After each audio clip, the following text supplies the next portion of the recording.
예. 윤석열 입당 묻자 샐러드 볼. 이 얘기 지금부터 차분히 해보겠습니다. 이준석 신임 대표의 최대 과제는 윤석열 전 총장을 잘 영입해서 다른 대선 주자들과 경쟁을 시켜서 정권 교체를 이뤄내는 일일 겁니다. 이준석 대표, 그런데 오늘 윤 전 총장에 대해 이런 메시지를 내놨습니다. 당 밖에도 문재인 정부가 맞서는 일에 충분한 기여를 하시고 또 앞으로도 기여하실 수 있는 분들이 있습니다. 윤석열 총장, 안철수 대표, 그리고 일각에서 거론되는 최재형 감사원장께서 만약에 정치 참여 의사가 있으시다면은 당 대표로서 제가 안내하고 그분들에게 필요한 정보를 제공하는 역할을 충실히 하겠습니다. 윤석열이라는 사람도 우리 당에 합류한다면은 그의 생각이 닫히지 않은 상태로 들어왔으면 좋겠습니다. 탄핵에 대한 그분의 입장이라든지 공무원으로 생했던 여러 수사에 대한 입장을 그분이 다치지 않고도 우리 당에 들어오셨다 그러면은 우리의 지형은 넓어질 것이고요. 예. 사실 오늘 취재진 기자들이 이준석 대표에게 가장 많이 한 질문이기도 할 거예요. 윤 전 총장이 당에 합류하면 생각이 닫히지 않은 상태로 들어왔으면 좋겠다. 탄핵에 대한 입장, 여러 수사에 대한 입장에 닫히지 않고도 당에 들어올 수 있다면 우리의 지형은 넓어질 것이다. 이 뜻 어떻게 해석하십니까? 윤석열 전 총장이 자신이 갖고 있는 여러 가지 사안에 대한 입장, 이런 부분들을 기존에 이제 국민의힘의 당원들이나 국민의힘의 입장 부분을 너무 의식해서 거기에 맞추려고 하지 말고 자신의 생각을 그대로 얘기하는 그런 과정을 통해서 당원들로부터 새롭게 평가를 받고 또 그런 모든 후보들이 이제 그런 식으로 서로가 경쟁을 하게 된다면 국민의힘의 전체적인 이른바 정치적인 영토가 더 넓어지지 않겠느냐, 그런 얘기를 하는 건데, 저 부분은 이제 이준석 대표가 평소 자기의 얘기를 했던 것과 똑같아요.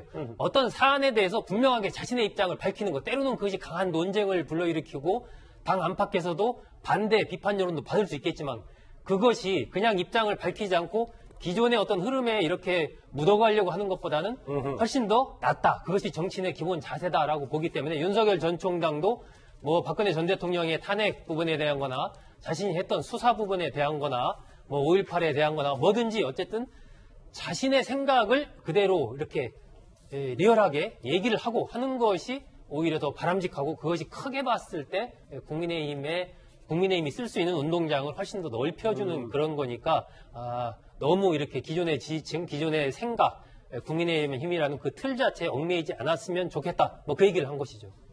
본인의 색깔, 개성을 유지한 채 같이 모였으면 좋겠다. 뭐 이런 얘기일 텐데요. 사실 이준석 대표는 이 후보 시절, 그러니까 전 최고위원 시절에 윤 전 총장 입당과 관련해서 버스 정시 출발론을 언급했었습니다. 그런데 이준석 대표 오늘은 조금은 색다른 비빔밥론을 말했는데요. 목소리 한번 만나보겠습니다. 혹시 버스를 타보셨는지 모르겠습니다. 버스는 정해진 시간에 정해진 정류장에 섭니다. 버스는 그런 의사를 물어보는 과정이 아니라 공정하게 1250원 낸 사람이 누구나 탈 수 있는 것이고요. 정해진 시간에 섭니다. 그래서 단일화라는 정류장도 있고요. 초기에 우리 경선에 합류하는 정류장도 있습니다. 이것은 더 이상 밖에 있는 주자들의 선택입니다. 비빔밥이 가장 먹음직스러운 상태는 10가지 이상의 여러 가지 고명이 각각의 색채와 식감, 형태를 유지한 상태로 밥 위에 얹혀져 있을 때입니다. 저는 그렇기 때문에 우리가 비빔밥의 고명들을 모두 갈아버리지 않기 위해서 보통 스테레오 타이핑이라고 합니다. 뭐뭐 다음에 대한 강박관념을 버리고 공존할 수 있어야 된다고 생각합니다. 이준석 대표가 꽤 중요한 얘기를 했는데 어찌 보면 조금 어려운 얘기도 있을 수 있어서 김근식 교수님. 네. 이준석 대표가 얘기하는 샐러드 볼과 비빔밥에 무슨 차이가 있길래 본인이 저렇게 계속 강조를 하는 겁니까? 그 샐러드 볼은 이제 미국의 다민족 국가를 설명할 때 두 가지 이론 중에 하나예요. 멜팅팟이라고 해서 하나로 다 합쳐지는 US 시티즌이라고 하는 미국 시민권으로 다 뭉쳐져서 가야 된다는 게 이제 멜팅팟이라는 것이고. 용광로처럼. 네, 용광로처럼. 그러나 이제 그 반대되는 좀 의견이 샐러드 볼처럼 샐러드를 담은 접시에 다양한 야채들이 서로 자기 색깔을, 자기 특성을 유지하면서 하나의 샐러드를 유지하고 있다는 거거든요. 그 샐러드 볼과 비슷한 의미로 지금 비빔밥으로 코리아나이즈 시킨 거예요. 한국화 시켜서 지금 이야기를 한 건데, 예. 저는 이준석 대표의 저 샐러드 볼 이야기나 비빔밥 이야기는 아까 제가 모두에 말씀드린 것처럼 이 당대표 후보 경선 과정에서 나경원 후보랑 많이 이게 날선 공방을 벌였잖아요. 예. 과연 윤석열 후보를 배제하느냐, 배제하지 않느냐. 특히 유승민 후보를 뭐 페이버를 주느냐, 안 주느냐. 이런 거 가지고 많이 이야기를 했는데 그런 거에 대한 저는 이번에 당대표 취임에 대한 자기의 입장을 정리한 거라고 생각합니다. 샐러드 볼이든 비빔밥이든 당에는 당을 위한 또 당에 들어오고자 하는 모든 대선 후보들이 각자의 색깔과 특색과 어떤 자기 입장을 가지고 들어와서 공존하면서 거기에서 당의 공정한 룰에 의해서 새로운 후보를 뽑으면 된다는 것이고 그러한 공정한 경선 관리를 자기가 하겠다는 이야기거든요. 저는 그러면서는 아까 화면에 나왔던 버스 정시 출발론도 저는 마찬가지라고 생각합니다. 예. 버스는 11월 초에 지금 우리 당의 후보를 결정하게 돼 있기 때문에 2달 전에 시작한다 하더라도 9월이면 출발을 해야 됩니다. 그러면 9월 이전에 버스가 정시 출발할 수 있도록 이준석 당대표가 그 샐러드 볼이든 비빔밥에 들어올 수 있는 수많은 좋은 훌륭한 대선 주자들을 다 모셔오겠다. 모셔와서 정시에 출발하면서 가겠다는 것이기 때문에 특정 후보를 배제하는 것도 또 특정 후보에게 특혜를 주는 것도 아니다는 것을 아마 강조한 것으로 보입니다. 그러니까 뭐 완전히 비빔밥처럼 다 섞이는 게 중요한 게 아니라 각자의 개성이 더 그럼요. 중요하다. 네. 이현정 의원님. 네. 근데 일부 보도를 보니까 윤 전 총장 측이 한참 있어야 이제 전면에 등장하거나 입당을 한다. 빨라야 9월, 10월 얘기가 나오는데 윤 전 총장은 최근에 흐름을 봤을 땐 이제 당대표가 선출이 됐어도 그렇게 다급하거나 서둘러 보이진 않는 것 같습니다. 글쎄요, 뭐 오늘 아마 한 신문에서 저걸 보도를 했는데, 제가 지향하고는 조금 다른 각이 있는 것 같아요. 그렇습니까? 왜냐하면 지금 이제 이준석 대표가 이제 당선됨으로 해서 지금 내건 게 뭐냐면, 누구에게나 똑같은 기회를 주겠다는 거 아니겠습니까? 이제 그거 뭐 토론 배틀도 하고, 공정하게 뭐 정시 출발 이야기를 하고 있는데, 자, 그 상황에서 지금 윤석열 전 총장이 9월 달에 돼야 등판한다? 그럴 경우는요, 이게 사실은 그 당의 어떤 후보를 정하는 게 그 간단한 문제는 아닙니다. 지금 최근에 최재형 감사원장이 뭐 움직이고 있다는 뭐 나온다는 또 이야기도 지금 굉장히 구체화되고 있는 상황이거든요. 예. 그렇다면 윤석열 전 총장이 예를 들어서 아무리 본인의 지지도가 높지만 갑작스럽게 당에 가서 그 지금 9월 달에 시작되는데 그냥 본인이 혼자 뛴다고 해도 되는 문제가 아니거든요.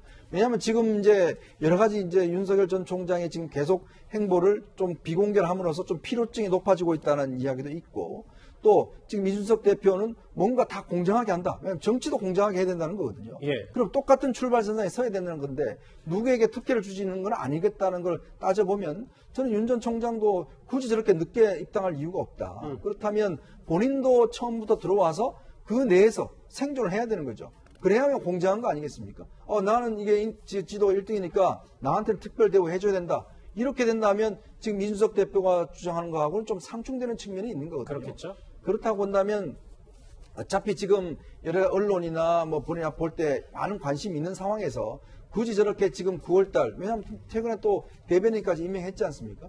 그렇다면 저는 늦출 이유는 없다라고 봅니다. 그렇다면 아마 이준석 대표가 본격적으로 활동을 시작하는 이번 달 말이라든지 이런데 아마 윤석열 전 총장도 본인 입장을 밝히고 나올 가능성은 충분히 있다. 그래서 저 9월달, 10월달은 제가 볼 때 조금의 와전된 게 아닌가라는 느낌도 있습니다. 알겠습니다. 그럼 윤 전 총장이 가장 최근에 사실상 첫 공개 행보에 나섰을 때 윤 전 총장의 목소리 다시 한번 들어볼까요? 국민의힘 입당도 검토 중이신 걸로 계속 전해지고 있는데요. 입당은 좀 언제쯤에 하실 계획이신가요? 거기에 대해서는 제가 아직 오늘 처음으로 이렇게 제가 나타났는데 이제 제가 걸어가는 길을 보시면 차차 아시게 되지 않겠나 싶습니다. 본격적인 정치 행보는 언제쯤에 하실 계획이신가요? 그것도 제가 우리 국민 여러분들의 또 뭐 기대 내지는 또 뭐 염려 이런 거 제가 다 경청하고 다 알고 있습니다. 여러분이 좀 지켜봐 주시기를 부탁드립니다. 여론조사 흥미로운 결과 하나 만나보겠습니다. 이도하 변호사님. 윤석열 전 총장이 국민의힘 들어가야 된다, 아니다, 들어가지 않아도 된다. 비슷하거든요. 이거 좀 어떻게 해석하십니까? 근데 이거는 그 부적절하다고 하는 거에 이제 윤석열 전 총장이 신경을 얼마나 쓸 건가 이런 질문인 것 같은데요.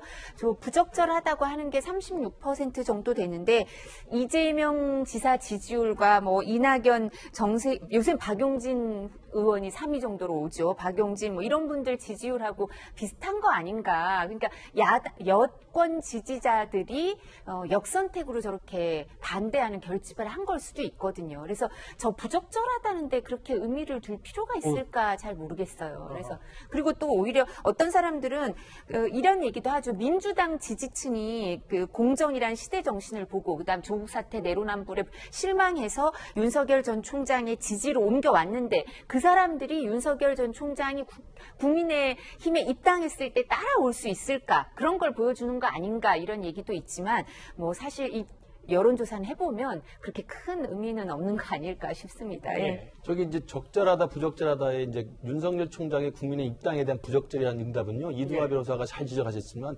저게 제3지대에 있으라는 이야기보다는 민주당을 지지하는 성향의 그 응답자들이 일단 윤석열 총장이 야당으로 들어가서 대선 주자로 뛰는 것 자체를 부적절하다고 보는 견해가 저는 다수라고 생각합니다.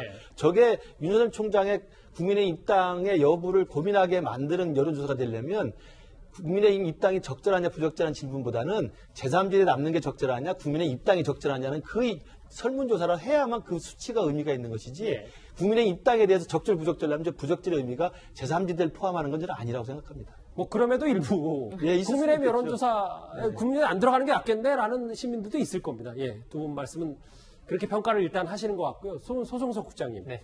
그런데 이제 이준석 대표가 이제 신임 국민의힘의 당 대표가 되니까 다음 화면을 좀 볼까요?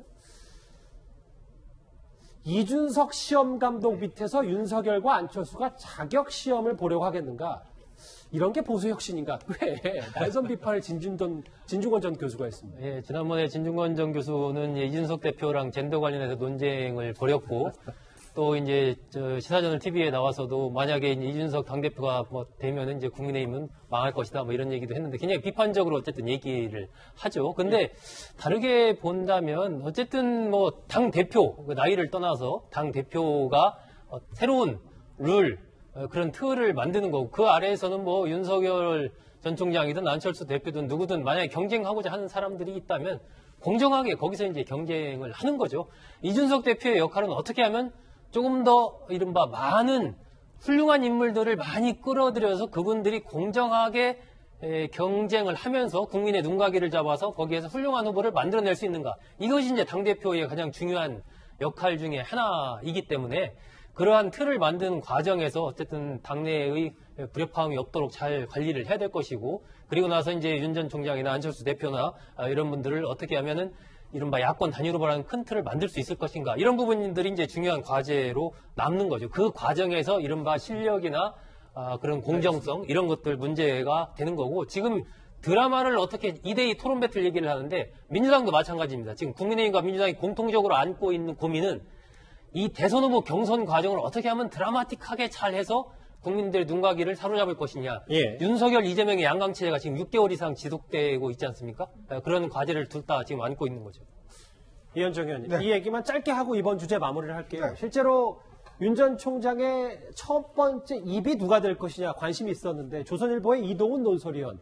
뭐 이 인물평을 하기보다 일단 이렇게 되면 캠프가 본격적으로 닻을 올렸다 이렇게 봐도 되는 아마 최근에 이제 국회의원들을 만나면서 메시지가 상당히 좀 본인의 이야기와 좀 다르게 이렇게 좀 나가는 경우가 있어요.